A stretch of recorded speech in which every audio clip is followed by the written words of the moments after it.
his place, and then there was a mattress ad that popped up in between the song. I was like, what the hell is that? What is a mattress ad? What are you doing? And he looked at me like, hey, jerk, like, I don't have the $20 a month. This is how I listen to music. Was that a microcosm of where society's going? Do you have to listen to ads if you can't afford not to?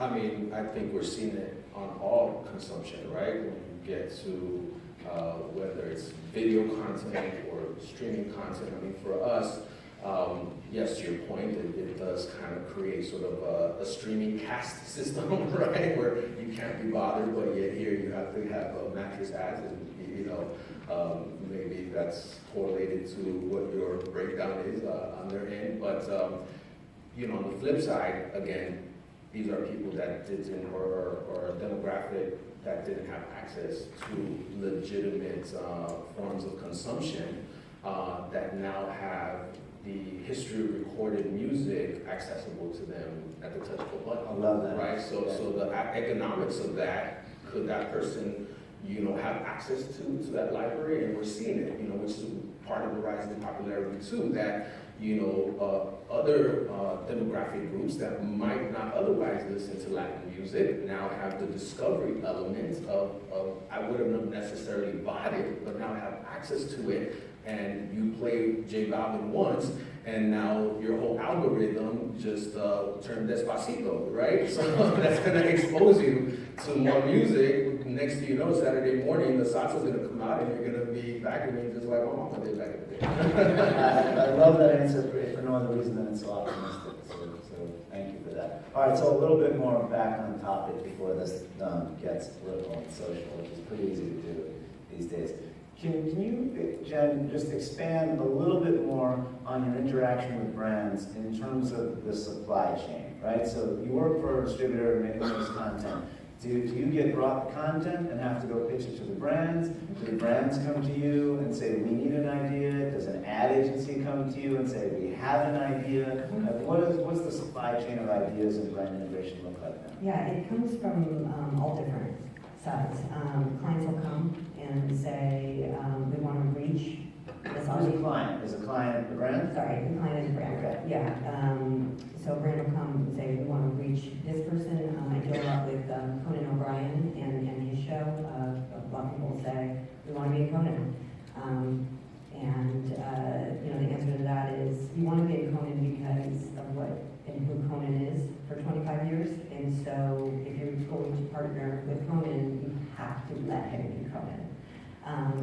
And that is kind of the education, and even to go back to the question that you just asked, you know, advertising doesn't have to be shitty, you know. There are a lot of people working hard to prove you wrong. There are, and I will say that, you know, in the position that I sit, I really try to help and guide a brand into a way that you don't want to skip it, or you're actually clicking on it to watch it. An example of that just right now is, I don't know, Conan, we just did something with Sam Adams in Boston Beer. If you haven't seen it, it's a great one. And he goes and visits the brewery and meets with the founder.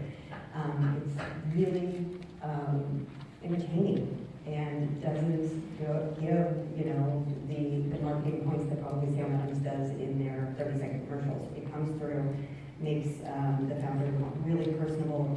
He is, but even more so. And, you know, again, just to give an example of, you know, a brand trying to, you know, almost say, well, what exactly is going to happen in the brewery? What's he going to talk about? What's going to happen there? And this is constant. I promise, you know, he's not going to disparage a brand, and when he gets there, we'll see. And you'll see when you watch it. That is all unscripted, and he goes. And in a week, you know, over 2.5 million views and completion rates over 50%. So, you know, in those type of metrics, it's great. The shows do come to us, and I'll say that we get more requests now than ever for shows that want the support of brands in their shows.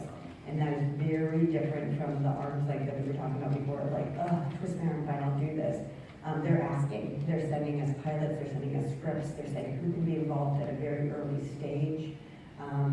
And that goes not only on the production side, but the networks. The networks understand and see the value that a brand gives.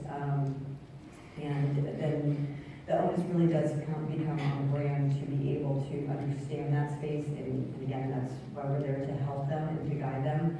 And we have their best interest in mind. Everyone is really looking for the same goal. So you just give a great mini case study.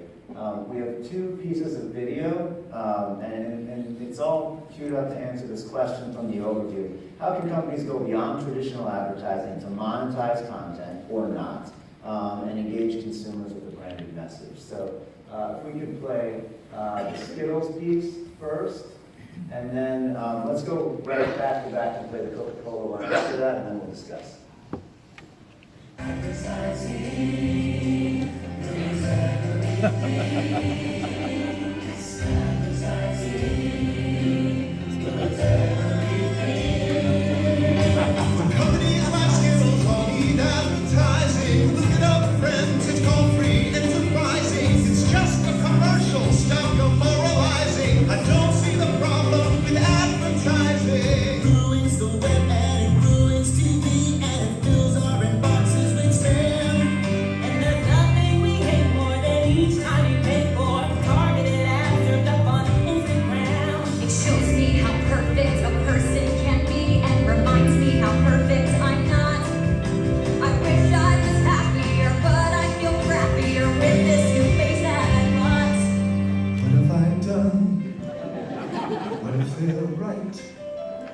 What if I ruin Broadway by being in this ad too?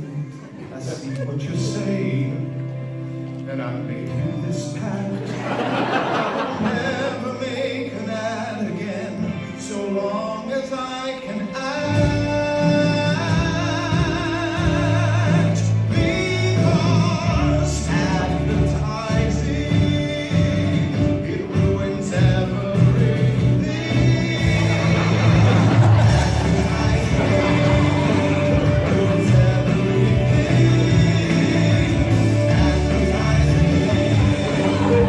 Broadway the Rainbow. Taste the Rainbow. Hear the podcast recording on Spotify. Let's not play the second one, actually, it's 3 minutes long, and we're gonna run short on time, we wanna open it up to Q&A. The second one is a case study on Coca-Cola making a short film with polar bears, and it's the same question. So I'm gonna go on record and say that the Super Bowl, not just the game, but the commercials, was wildly underwhelming this year. And that's widely reported, and nobody can decide what won the Super Bowl in terms of advertising. It's because no one did. But I will also go on record with something I had absolutely nothing to do with, and say that Skittles, who's owned by Mars, one of the largest advertisers in the world, absolutely won the Super Bowl with that right there. I promise you they'll sell more Skittles. I promise you they have a more engaged audience. And I would want, and I really want to go on record with this part, would love to meet the executive who said, yes, let's take the money that we would normally spend for a guarantee to reach 100 million television viewers, the last standing guarantee, other than say World Cup, which is global, or others, but at least in North America, the last standing guarantee to get 100 million people in front of the television. And they're like, no, let's not do that. Let's do a play on Broadway. Maybe 300-400 people can fit there, and we're going to count that A, our most engaged audience will feel rewarded by it, and B, that the PR, the earned media that comes off of it will be 100 million and one. So discuss. I love it. I love it. I love it because they know that their audience gets it, and that's where I think a lot of people miss, with the traditional advertising. The audience now is so savvy and understands what you're pitching, what you're selling, and that was hilarious. And that's just a teaser, by the way. And for those who don't know, they did a full one-day play, full costume, in a real house on Broadway, meaning one of the premier theaters. Incredible amount of money and energy and planning that went into it. So, as part of your comment, Jesus, a 3-letter question, ROI.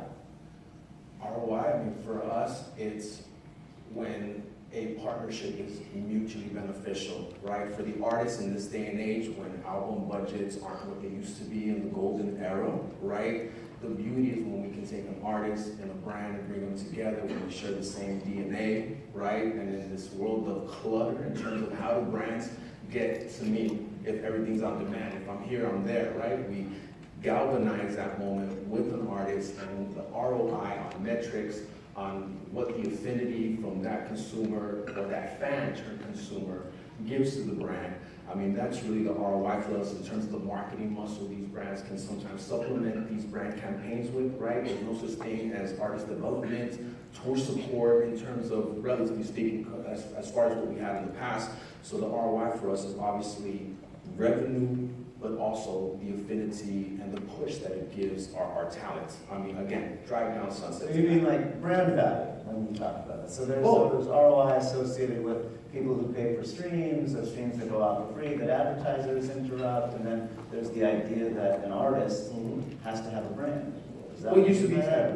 taboo. It used to be taboo, right? But now, the same way you were saying that shows are like brands, now it's almost a badge of honor, right, for an artist to be matched with a brand, but it has to be the right brand, right? Sometimes the best deal you do is the one you say no to, right? Because you're trying to force the issue. But I think when a brand and an artist, we bring them together, and it's a campaign around like Grammys, and there's content and social, and now we're pitching, and we can't just say, oh, give me your logo, I'm gonna put it on my wall and at my party. Now it's about branded content and the amplification of that. So we're exploring models of us now partnering with like Hispanic media agencies and pitching RFPs, right, with our IP being the content of the media plan, right, and dipping into those media dollars, right, as we see partnership dollars go up and down. So yes, for us, the ROI is the brand getting the value they set out for, and not just the value they set out for, but beyond it, right? We do now video integration with some of our talent.